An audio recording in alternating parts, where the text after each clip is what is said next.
going on? You guys are excited. I love it. Well, we'll match your enthusiasm. I just want to scream.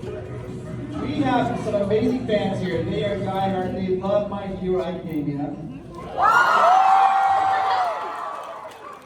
we're going to jump in. We have a whole bunch of people here looking at questions. But before that, how's Indiana? Is it treating you well? Amazing. Oh, yes. Yeah.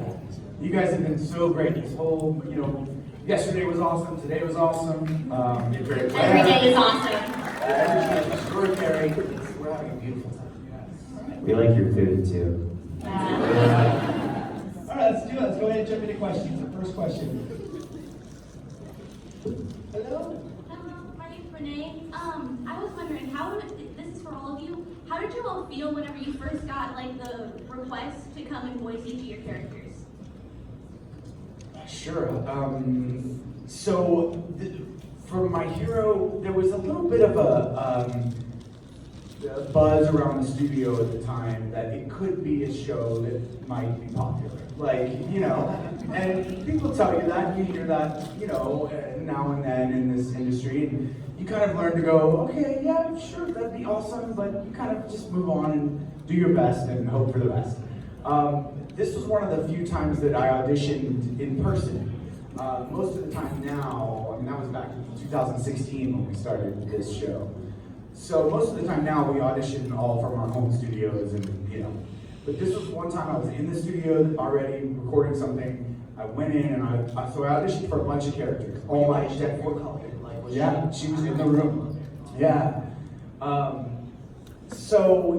When I got to Shoto Todoroki, I thought, based on some of my previous work, this might be a fit, who knows? Again, you do your best, you leave the room and you hope for the best. But yeah, when I got the call that's what I was doing, I was ecstatic. I was extremely excited. The excitement has just grown from there, to get to see the evolution of the character, of all the characters, the growth of the story, from good old innocent season 1 to season 6. Yeah.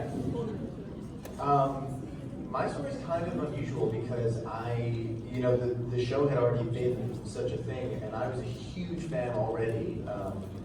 So I was one of you guys.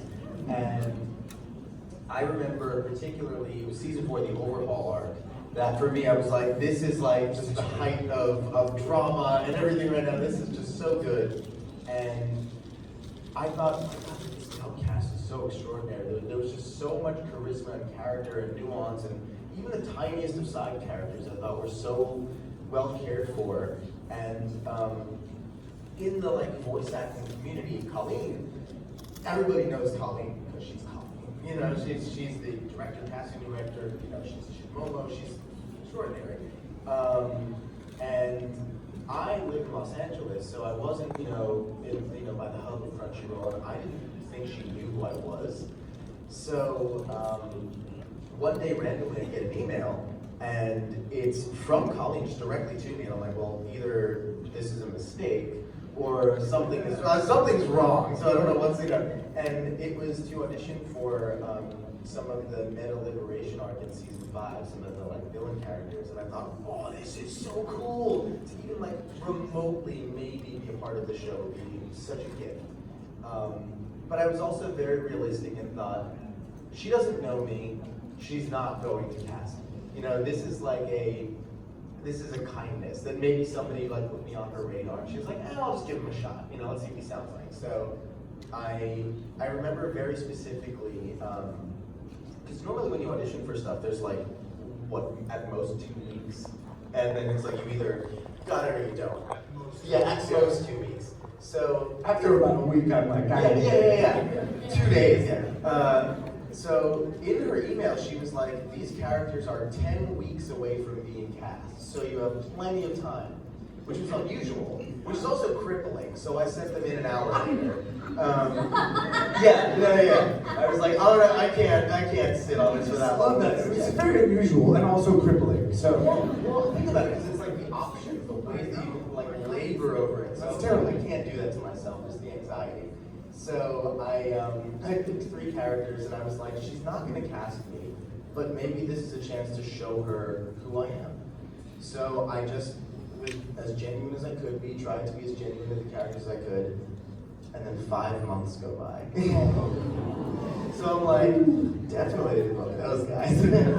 Have not heard from her, like just like, and I'm just going out, because this is what we do. You just do your thing, and like one day it's that really funny thing too, where like one day she just started following me on Twitter, which is just a thing where you're like, wait a minute. Why is she doing that? She doesn't know who I am. And I was like, I'm not gonna say anything to her. I'm not gonna touch this. This feels like a grenade. Wait, she followed you on Twitter Like 5 months later. after? Oh, but that's... No, exactly. Yeah. So like something's happening, but I don't know what, and I don't want to shoot myself in the foot. I'm just It's a terrified. trap. Yeah, like you say hello, and she's like, fire! Yeah. So then like, follow. Yeah, exactly. I feel like it was like maybe a couple of days later, and the craziest part is it was 5 months to the day. She sends me another email offering me Rhodey. She's like, hey, we're working on this movie, and there's this character, I think you'd be a great fit. Would you be open to playing him? And the scream that I let out from Los Angeles, I'm sure she heard all the way to Texas, but yeah, that's how it happened for me. Lesson there, if you're ever in this industry, is, put your best foot forward in every audition, because, like, you didn't get the thing that was about, but you just got... I got the better role, if anything. I got the better role, and I got the one that, the craziest part, and then I'll shut up. The craziest part is that, again, this is a testament to who Colleen is and how good she is at, like, picking the right people for the right roles. She did not know who I was, and yet if you had to like create a character in the show that was the closest to who I am as a person in so many ways, positive and negative and all in between, it's Rhodey. And I remember getting really emotional in the first session because I was like, how does she know me this deeply? This is so weird. It was so eerie, but such a gift.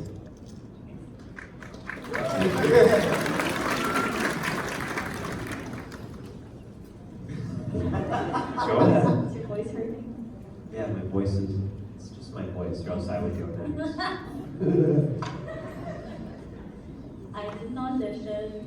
She just had me come in for a pony, and I remember it vividly because I was like, oh, I'm so excited to get on the show. And then she's like, yeah, you're that girl on the left. And there's like 10 people there. I was like, I'm just gonna guess. And I hope I did right. And I literally did not know what she actually looked like until like, I think, I don't know, like maybe 10, 12 episodes later when she came back again and it was just her on the screen. I was like, oh, thank goodness I did a good voice for her. It's pretty amazing. Yeah. It's so sad. It's so on brand.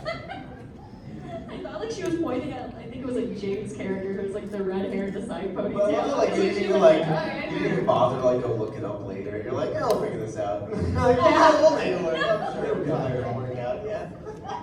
She would have told you if it was not. Yeah.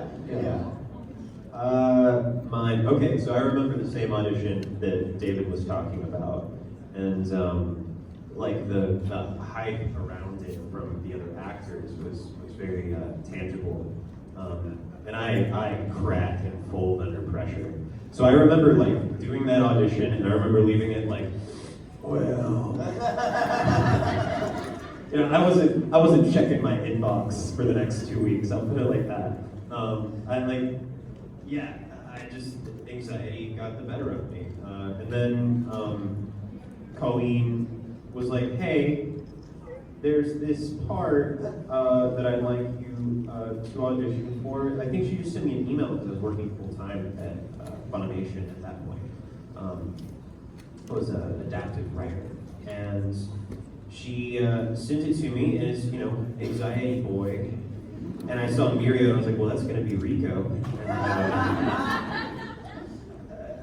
I was like, this will be easy. So I also got to audition for that from home, which is much preferable for me.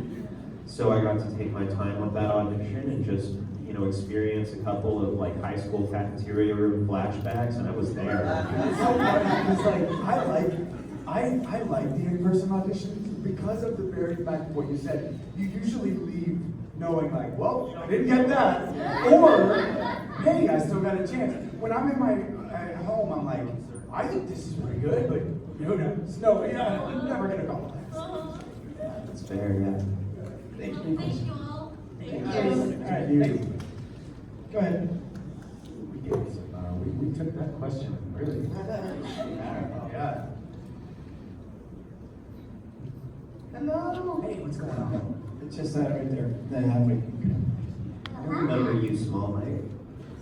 Hi, I'm Gabe, aka Small Mind, Yeah. and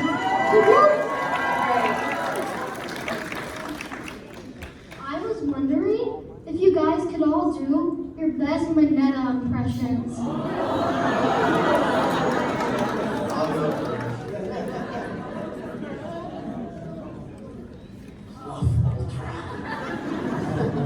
Hey guys, what's going on? That's all I got. Yeah. Do it.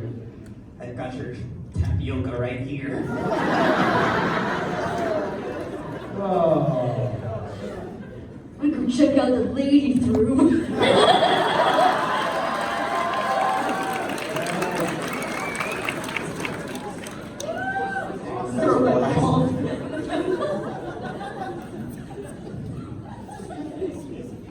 Thank you so much. All right, next question. Hi, my name is Kristen, and Erin. I was wondering, how did you guys all know what voice to do? Like, what voice did you pick? Like, how do you know? Oh, how to like go kind of with voice for the character? Yeah. I think, in so many ways, kind of what I said before about how Colleen's really good at casting people for the role they're meant to be. I think if you hear us talk, you realize none of us are that far off the mark from what our characters sound like, because so much of it is not about really putting on a voice, it's about kind of being true to the spirit of who they are. And in a lot of weird ways, so much of like who we are connects to the characters that it's not that far of a pivot, it's more of an attitude shift. And like Rhodey, when I think particularly for me, like, I think about the fact that he's fallen on plenty of hard times, but he's also incredibly resilient, and he's full of love and very protective of his family, and like way smoother than I am. Like the dude, can like slide down handrails and do flips, and he's like, he's all vibes. So like, I really try and just think of, that riz.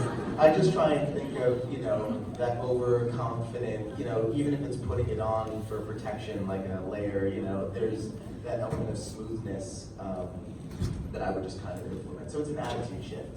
Yeah, there are times where you create a voice, if it's a bigger, more character-y type voice, where you do create something that's larger than yourself or larger than what your voice really is or something like that. But a lot of it, I agree 100% with what Ryan said. It's an attitude shift. You're taking on,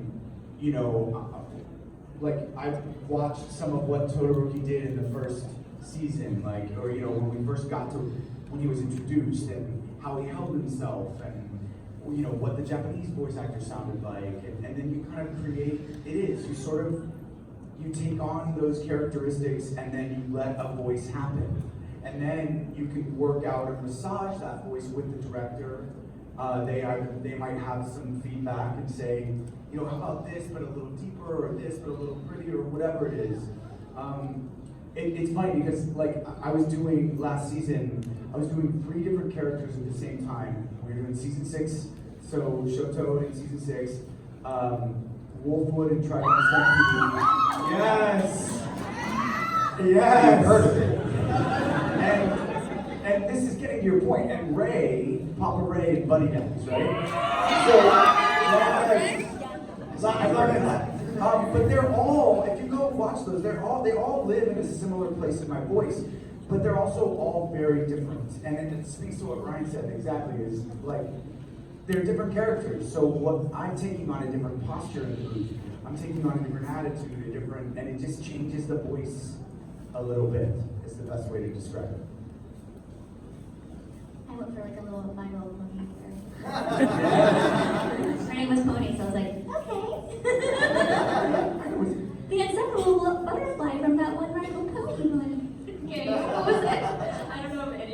about this, but there was a My Little Pony game that I used to play like all the time when I was a kid, and it was on the computer. There's this insufferable little butterfly that goes around talking like that.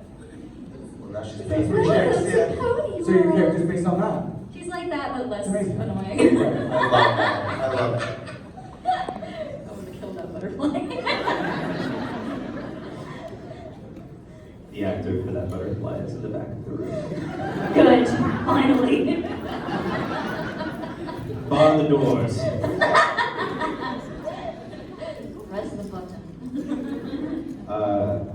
Yeah, everything y'all said speaks to how that typically goes for me. I will add, it was very important to Colleen that Tamaki not be the obnoxious kind of anxious person. Most people with social anxiety in anime loudly yell about how anxious they are and make a scene and become a problem for the people around them. It's like, you're right to be anxious. You're not very likable. Whereas people who have social anxiety in real life, I found sort of retract inward, try to make themselves as small as they can, and part of that is keeping your voice on the lower end. So even though most people, when they hit higher energy, anxiety feels high energy, they would go high pitched. With Tamaki, we had him go low because he is trying to fight it. Yeah. Thank you. The thing about the character to realize is there's lots of people who think they can do funny voices. Lots of people can do that. It's truly a talent what you guys do because like an actor with a camera or a stage, they can use their whole body for the performance, their face, their eyebrows on it. You guys are conveying a whole message, all the emotion, just through the voice. And it's so powerful. It's such a talent you guys have. It's really commendable you guys can do that. It's amazing. Thank you. People like to say voice acting is acting using only one of your tools, you know? Because, you know, in every other medium you have your physicality, your, like you said, your facial expression. Yeah, it's cool. It's amazing. All right, we're ready for the next question. Okay. Hi, my name is Neva, and I just wanted to know, does it usually hurt when you do like a fight scene and have to yell, like your attack? I think for the most part, we either learned how to do it the safe enough way, or we understand everyone's body works differently, and so much of it is first just knowing your own body and knowing what your own limits are and how far you should push that. Some of it is also on our directors and everyone to take care of us and kind of, because we're eager and we'll just keep doing stuff at the same time. We're like, well, we're here, it's fun, let's keep going. And you know, like, I work on a show called Chainsaw Man that's very loud and a lot of screaming in that one. And thankfully, Mike, our director, is very, very